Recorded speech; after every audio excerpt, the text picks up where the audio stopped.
You know, Marshall, I sure do love living in Chicago.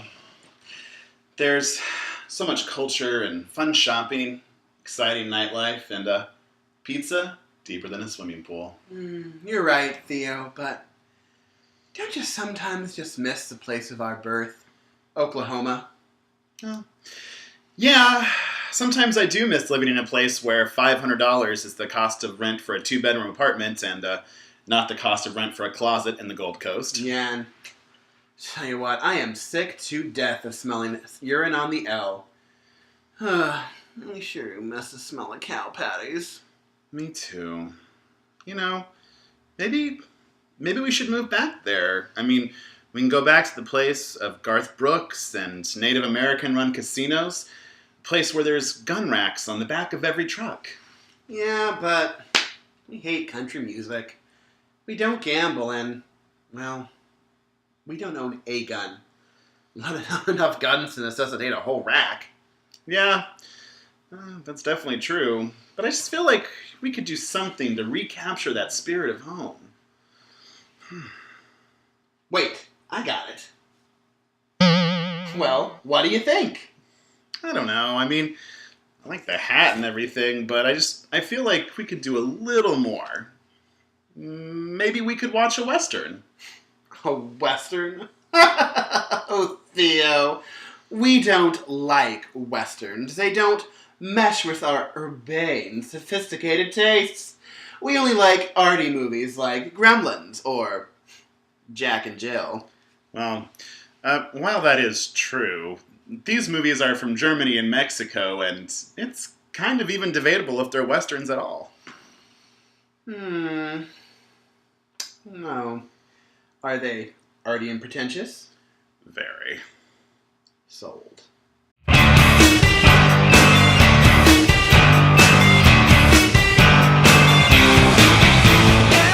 Hi everyone, I'm Theo. And I'm Marshall. And this is Twin Cinema, the show where we have two brothers viewing two movies based on one theme. But before we get to our theme, we just want to say we're sorry. It's been a while since our last video. The holidays happened, and that was crazy, and then both of our work schedules have gone kind of nuts, so we had to take a little break from the series. Sorry about that. We are back, and during the sabbatical, we did reflect about how we wanted to go forward with our format, and we've decided that we're going to make a couple of changes. Yes. Now, our promise is still going to be two movies under one theme. However, we found that the original format made our videos overlong, and yet we really didn't go into detail about the movies that we watched. So, instead of doing one video review every 2 weeks, we're going to be doing 3 video reviews in a cycle. Basically what we're going to do first is we're going to pick out a theme. Then I'm going to pick something on a movie that represents that theme. Theo's going to pick a movie that represents that theme. The first Friday of the cycle, we're going to be doing an introductory video where we talk about the theme. Then the Monday after that's going to be Marshall Monday, where we review the film that I picked out. And then the Thursday after that Monday is going to be Theo Thursday, where we review the film that Theo picked out. All right. Now that we've gone over our new format, let's go ahead and jump into our theme for this cycle, which is the acid Western. Yes, so in labeling something a Western, it seems like a clear-cut case. Like, if you know what a Western is, right? But when we kind of researched the movies, we found that Westerns really are a very complex and rich genre.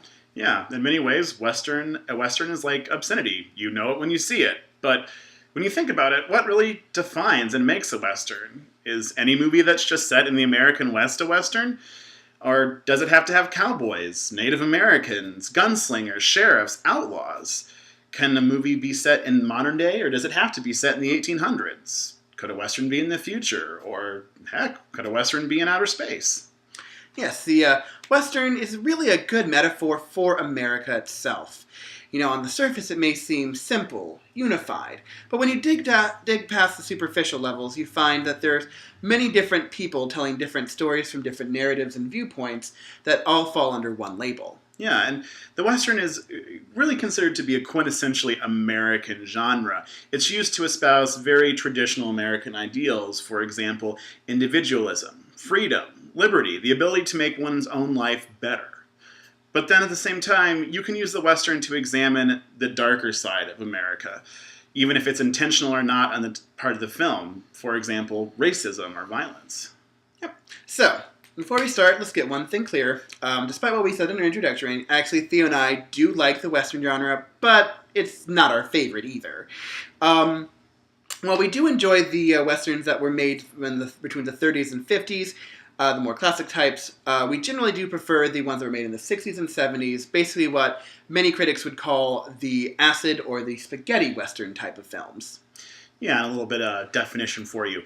An acid Western is a Western that subverts the traditional genre. For example, in a traditional Western, the vigilante hero would be someone who is a force for good solely. In an acid Western, however, the vigilante is usually more of an anti-hero. He is destructive and violent, even though his intentions may be good. The visuals in an acid Western as well are a little more out there than a traditional Western. We could look at the term acid as describing two parts of hippie culture from the 1960s, the psychedelic visuals, but also the countercultural ideals. Now, one of the more recent and better known acid Westerns is Jim Jarmusch's Dead Man, which stars Johnny Depp.